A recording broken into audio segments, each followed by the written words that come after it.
tenho medo de falhas, e se eu falhar em arriscar, né, em dar o próximo passo para o que eu desejo, despertar minha força, colocar em prática as mudanças que eu desejo com leveza, como é que eu faço? E se eu falhar? Não há falhas. Mulher, a primeira coisa que você precisa saber é ouvir, então, a sua voz interior e não o seu ego, porque esse medo da falha em arriscar vai embora. Não existe falha, existe aprendizado. Se você vai aprender, assim como uma criança que começa a andar, ela aprende também caindo, né? Não tem uma criança que aprendeu a andar, gente, sem cair, né? Então vai aprender, e é um erro, ela errou?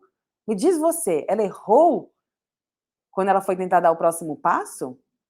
Então, não dá para se colocar nessa posição também de que você está aprendendo numa jornada, aprendendo a subir para um próximo nível, você está aprendendo a ir para esse próximo nível de crescimento e você não quer ter nenhuma queda, né? Eu quero estar prontíssima para ir para esse próximo passo. Isso é um vacilo do ego. Isso vai deixar a pessoa dentro da barriga por mais tempo. E dentro da barriga não há crescimento. O crescimento vai acontecer de verdade fora, né? Olha quanto o ser humano cresce dentro da barriga, quanto o ser humano cresce fora da barriga.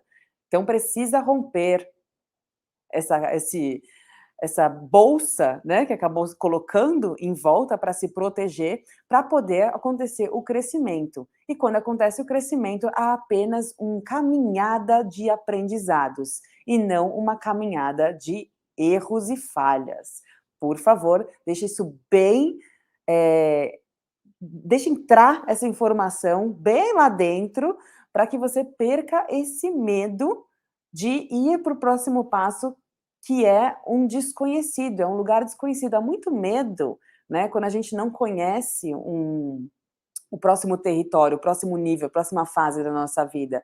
E isso é normal, e está tudo bem você não conhecer esse próximo passo. Até porque os grandes inovadores, né, as grandes descobertas no mundo, elas foram feitas exatamente no desconhecido. Olhando o desconhecido, o Brasil foi descoberto, né? Descoberto assim, né? Já existia, mas acharam essa joia aqui no mundo, foi tentando, né? Foi até, se você olhar, foi por um erro de rota que acabou deixando muita gente rica. Então, assim, esse erro de rota foi o acerto em arriscar, em sair do lugar, em agir. E você vai agir a partir do momento que você conseguir ouvir a sua intuição, conseguir ouvir essa voz que conecta você com a sua essência e não com o seu ego. Há diversas maneiras de fazer isso, tá bem? De como você ouvir a sua voz interior, de como uma das maneiras que eu trago muito para as alunas, né, para as mulheres inovadas, é o silêncio. Você ouve melhor a si mesma no silêncio. Então, normalmente, né, essas mulheres que vêm até mim, elas têm uma vontade de inovar, de crescer muito grande, mas tem um medo muito grande de sair desse lugar, né, que já se encontra, e elas colocam muitos afazeres no dia a dia. Tem uma rotina muito, muito, muito cheia. E pouco espaço para o silêncio. Pouco espaço para o silêncio. Mas o silêncio, ele não precisa estar fora. Não é o silêncio que eu estou falando, do silêncio do barulho, sabe? Do silêncio da escuta, né, auditiva. Não é esse silêncio. Eu falo do silêncio interior.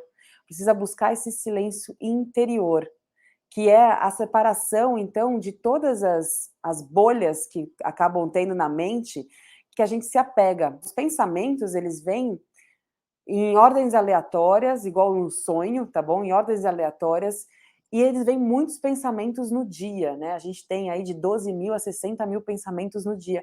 Só que a gente se apega a alguns deles. Normalmente os não muito nutritivos, né? Você pega alguns desses pensamentos. Então, o silêncio que eu falo é exatamente saber lidar com esses pensamentos aí, né, e saber tirar eles da frente e não se apegar a esses pensamentos. Quando você não se apega a esses pensamentos, você ouve a sua voz interior, e essa voz interior, ela desperta a sua força para colocar em prática a mudança que você deseja com leveza. A partir daí, você começa a agir na sua vida de maneira muito mais conectada com as suas vontades verdadeiras e não mais a egóica. E isso você começa a sentir um prazer enorme na sua jornada, e aí acaba não sentindo que há falhas, porque os desejos seus não vêm do ego, vêm da sua essência. Então você tem a vontade de aprender com a vida. Você vira finalmente uma discípula. E discípula é um aprendiz. É uma mulher que sabe aprender no dia a dia. E ela tem disciplina, porque uma discípula tem disciplina. Todos os dias ela faz o que tem que ser feito, porque ela tem agora uma chama de vida muito diferente dentro dela. Ela consegue sentir essa vida dentro dela, que eu falo que é uma chama, como se fosse uma chama mesmo, sabe? Um fogo dentro dela. E esse fogo faz com que ela queira aprender mais e mais e mais. E ela para de se preocupar com esse negócio de falhas, né? E se eu errar na minha escolha? Não tem erro quando está ouvindo a voz, sua voz interior, a voz que vem do seu coração, a voz que está na sua intuição. Não tem erro.